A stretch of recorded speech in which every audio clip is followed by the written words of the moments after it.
আসসালামু আলাইকুম।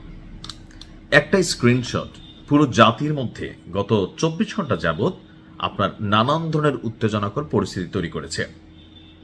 একদিকে ডাকসুর প্যানেলের একজন ছেলে আছে মুসাদ্দেক, এই যে লম্বা লম্বা দাঁতগুলো আছে, চুলগুলা বড়, আরেকজন হচ্ছে জুবায়ের। এই দুজন মাইরো খেয়েছে শাহবাগ থানায়। কেউ বলছেন ছাত্রদলের পোলাপাইন পিটাইছে, কেউ বলছেন সাধারণ মানুষে পিটাইছে। কেন পিটাইলো? কারণ এখানে বেশ কয়েকটি ইস্যু কানেক্টেড হয়ে গেছে। ঘটনার সূত্রপাত যে ছেলেটাকে নিয়ে, যে পোস্টকে নিয়ে, আসলে এই পোস্টটা কতটুকু সত্য মিথ্যা, ফ্যাক্ট চেক কি বলছে। ঘটনার যিনি ভুক্তভোগী বা যেই ছেলেটাকে নিয়ে এত কাহিনী, এই ছেলেটা হচ্ছে ঢাবি শিবিরের সাবেক তথ্য প্রযুক্তি সম্পাদক এবং সলিমুল্লাহ মুসলিম হলের ছাত্র আব্দুল্লাল মাহমুদ। এখন এই আব্দুল্লাল মাহমুদের পক্ষে বিপক্ষে দুইটা পক্ষ তৈরি হয়েছে। এ নিয়ে ছাত্রদল ছাত্র শিবিরের মধ্যে উত্তেজনা চলতেছে, অনেক জায়গায় মারামারি হয়েছে, থানার ভিতরে গিয়েও পিটাপিটি হয়েছে, পুলিশও এটা নিয়ে ইনভেস্টিগেশন করছে। অপরদিকে যেহেতু এই ছাত্ররা ঢাকা ইউনিভার্সিটির এবং সে হলে থাকে, সো হলের প্রভোস্টের পক্ষ থেকে একটা কমিটি গঠন করে এই ছেলেকে শোকজ করা হয়েছে। কারণ আইডিটা তার, এটা স্বাভাবিকভাবে আমরা দেখছি। এখন আমরা যা দেখছি তা কি বাস্তব? এই ছেলের কত বড় কলিজা হওয়ার কথা যে প্রধানমন্ত্রী তারেক রহমান এবং তার কন্যা সন্তানকে নিয়ে, এটা প্রধানমন্ত্রী তারেক যে ইস্যু না, যে কোনো বাবা এবং সন্তানকে নিয়ে এমন কুরুচিপূর্ণ পোস্ট, এটাই জাতি আমরা আশা করি না। যেই যদি কখনো এই কাজ করে তাকে সর্বোচ্চ পানিশের আওতায় আনতে হবে। কিন্তু বিষয়টা হচ্ছে সাধারণ মানুষকে নিয়ে কথা বলা এক জিনিস, রানিং সিটিং প্রধানমন্ত্রী তাকে নিয়ে, তার কন্যাকে নিয়ে এই ধরনের মন্তব্য করার মতন কলিজা এই আব্দুল্লাহ মাহমুদের কি আছে? এই ছেলেটা কি কোনো ষড়যন্ত্রের শিকার? এটা কি কোনো থার্ড পার্টির ইনভলভমেন্ট, নাকি আসলে অরিজিনালি এই পোলার মাথার রকটক ছিঁড়া, সে হয়তো আগে পিছিয়ে ভাবে না যে ভবিষ্যতে কি হবে? আর প্রশ্ন হচ্ছে, শিবিরের মতন এত প্রথিত যশা একটা রাজনৈতিক মানে বিচক্ষণ একটা দল, তারা কি আসলে এমন কোনো পাগল ছাগল ডাইনা বসাইছে? তা আমি এটা নিয়ে অনেক ঘাটাঘাটি করতেছিলাম। দেখেন, আমি যতটুকু তথ্য পাই ততটুকু আপনাদের মধ্যে শেয়ার করি। আমরা যারা কন্টেন্ট ক্রিয়েটার আছি, আমরা চাইলে উস্কাইতেও পারি, আবার বিষয়টাকে সমাধানও করতে পারি। বাংলাদেশ এমনিতে একটা অস্থিতিশীল পরিস্থিতি কিন্তু পার করছে। যুদ্ধের কারণে তেলের সংকট, বিদ্যুতের এই যে লোডশেডিং, আমরা দীর্ঘদিন এই লোডশেডিং দেখি না, জনজীবন অস্থির। তো এর মাঝখানে যেগুলো আমাদের মূল ফোকাসের ইস্যু, সেই জায়গাতে আইসা এখন এই যে একটা স্ক্রিনশট নিয়ে, আসলে এটাকে শিবির বলছে যে এটা একটা ফেক। ফেক কি?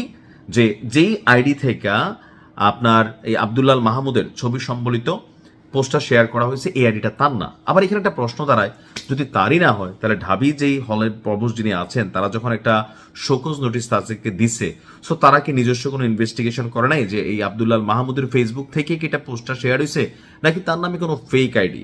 এখন আমি তথ্যপত্র ঘাটাঘাটির পরে দেখলাম যে আপনার ফ্যাক্ট চেক প্রতিষ্ঠান যেটা আছে, ফেসবুকের কোনো ভিডিও, কোনো ছবি সত্য মিথ্যা যারা যাচাই করে, প্রায় বলা হয়ে থাকে 90% প্লাস তাদের সত্য মিথ্যা তারা ধরতে পারে, অথবা 99% কেউ বলে থাকেন। প্রতিষ্ঠানটার নাম হচ্ছে আপনার রিউমার স্ক্যানার, অনেকে এটা বলছেন। তো রিউমার স্ক্যানার বলছে যে এই ছবিটি এআই দিয়ে তৈরি এবং আব্দুল্লাহ আল মাহমুদের নামে ভুয়া স্ক্রিনশট বানানো হয়েছে, যেটা নিয়ে এই মুহূর্তে পুরো দেশ অস্থির। আর মাহমুদ ডাকসু নির্বাচনে শিবিরের প্যানেলের সদস্য প্রার্থী ছিলেন। বিজ্ঞপ্তিতে বলা হয়েছে যে এই ঘটনা তদন্তের জন্য একটা কমিটি গঠন করা হয়েছে এবং কর্তৃপক্ষ আগামী 48 ঘন্টার মধ্যে এই ঘটনার প্রতিবেদন জমা দিতে বলেছেন। এখন আমার কাছে মনে হয় যে এখানে একটা থার্ড পার্টি ইনভলভমেন্ট থাকতে পারে। তো কেউ কেউ ভাসুরের নাম প্রথমে বলে দিচ্ছেন যে না ভাই, এটা ছাত্রলীগের কাম, বউ একটা এটিএ বানাইয়া বিএনপি জামাত অথবা শিবিরে ছাত্র দলে লাগাই দিছে। তো দুই দল কি ঘাস খায়, বোকা যে ছাত্র দলের এরকম একটা, ছাত্রলীগের এরকম একটা কাজ করলার তারাই ফাঁদে পা দিল। এখন এইটার রহস্যটা রিউমার স্ক্যানার বলছে এটা ভুয়া, কিন্তু ছাত্রদল অস্বীকার, তারা মানতে নারাজ যে না ভাই, এটা ভুয়া হইতে পারে না, এটা মাহমুদি করছে। এখন আসলে কি শিবির এমন ঘটনা করতে পারে? অনেক ক্ষেত্রে মনে হয় পারে, অনেক ক্ষেত্রে আমার মনে হয় পারে না। ওই যে মোসাদ্দেক যে ছেলেটা মাইর খেয়েছে, সে কেন মাইর খেলো দেখেন, সে শিবিরের সাথে কানেক্টেড না, বাট ডাকসু সংশ্লিষ্ট, তারা অনেকে শিবিরেরই বি টিম সি টিম বলে থাকে। সে ওই যে তারেক রহমানের নিয়ে গুপ্ত শব্দটা তারেক রহমান বলছিল নির্বাচনের সময়, তো সে বলতেছে যে তারেক রহমান নিজেই তো গুপ্ত ছিল, 17 বছর লন্ডনে ছিল, এই যে তুমি তারেক রহমানরে অ্যাটাক করছো, তোমার মতন একজন মোসাদ্দেক, অনেকে দুষ্টামি করে ছেলেটারে দাতাল মোসাদ্দেক বলে, অনেকে ইউরেনিয়াম মোসাদ্দেক বলে। তো এই যে জনাব তারেক রহমানরে তুমি যখন মানে একটা কোথাকার কে, ডাকসুর একটা কি একটা ভিপি বা পদ হইলো, আমরা ভাবতাম যে একটা লেভেলের, তো তুমি একটা বাবা একটা পোস্ট টোস্ট পাইছো, জনগণ তোমার পোলাপাইন ভোট টোট দিছে, তুমি জানো তারেক রহমানের নিয়ে হিট করবা, তো ছাত্রদল ছাত্র যারা আছে যুবদল এরা কি বৈশাখ বৈশাখ পানি খাবে? রাজনৈতিকভাবে বাংলাদেশটা হচ্ছে এমন এক দেশ যেখানে বাবার থেকে রাজনৈতিক নেতার সম্মান বেশি।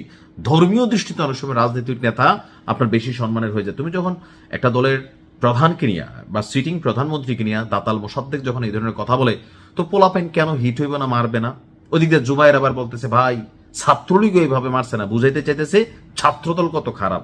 এখন হচ্ছে এটা একটা পলিটিক্যাল বক্তব্য, যে যেমনি মারে পারে এমনি কিন্তু এখন ধরেন একটা করতেছে, আর দিন শেষে আর যখন কোনো কিছু না পায় এটা চলে যায় ধরেন হে এটা আওয়ামী লীগ ছাত্রলীগের কাজ। তো এরকম ঘটনা অনেক সময় অরিজিনাল ঘটনা হয়েও আবার অনেক সময় আছে কি আসল ঘটনাটা ঢাকা পড়ে যায়। এখন প্রকৃত তথ্য এক আল্লাহ পাক জানে ভাই আসল যেটা ঘটনা। আর দ্বিতীয় হচ্ছে যারা রিউমার স্ক্যানার যেটা বলছে যদি এটা সঠিক হয় তাহলে কোন বাপের পলায় এই ঘটনাটা ঘটাইছে, কেন ঘটেছে সে ভালো জানে। আর এই আব্দুল্লাহ মাহমুদ জানে যে আসলে সেটা দিছে কিনা। তবে আমার মনে হয় ফেসবুকে তার আইডি যেহেতু আছে এটাকে যে কোনোভাবে যাচাই করার সুযোগ, কোনো পোস্ট ডিলিট করলেও ফেসবুকের মাধ্যমে যারা বিশেষজ্ঞ আছেন তারা কিন্তু ধরতে পারেন যে সে তার আইডি থেকে কটা পোস্ট ডিলিট করছে বা তার সাথে কানেক্টেড এমন কেউ যে হ্যাঁ দিছে, এটা স্ক্রিনশট তো অবশ্যই তৈরি হয়ে গেছে যে এখন তার আইডি থেকে আসছে জনাব তারেক রহমানকে তার মেয়েকে নিয়ে যেই নোংরা কথা বলা হয়েছে। তা আমার মনে হয় এই মুহূর্তে ছাত্রদল ছাত্র শিবির দুই দলেরই আপনার উচিত শান্ত হওয়া একটা সুষ্ঠু ইনভেস্টিগেশন রিপোর্টের জন্য। যদি এই আব্দুল্লাহ মাহমুদ সে দোষী সাব্যস্ত হয়, এখন প্রধানমন্ত্রী তারেক রহমানকে নিয়ে বলছেন দেখা যে বিষয়টা শাস্তি হওয়া দরকার তা না, যে কোনো জায়গায় একজন কন্যা এবং পিতার মধ্যে যে বক্তব্যটা আসছে এটা নিয়ে শেয়ারিং এর ইস্যু হয় তাহলে তার দৃষ্টান্তমূলক শাস্তি হওয়া উচিত। আর যদি না হয় তো সেটা নিয়েও তাকে এক ধরনের সান্ত্বনা বাণী দেওয়া উচিত। দেখা যাক কি হয়। তবে এই মুহূর্তে দেশের সার্বিক পরিস্থিতি ভালো না। এই ধরনের ইস্যুগুলা ন্যাশনাল ইস্যুকে আড়াল করে ফেলে। দেশে এখন কথা বলার জন্য হাজারটি ইস্যু আছে ভাই, ওইগুলো নিয়ে কথা বলেন।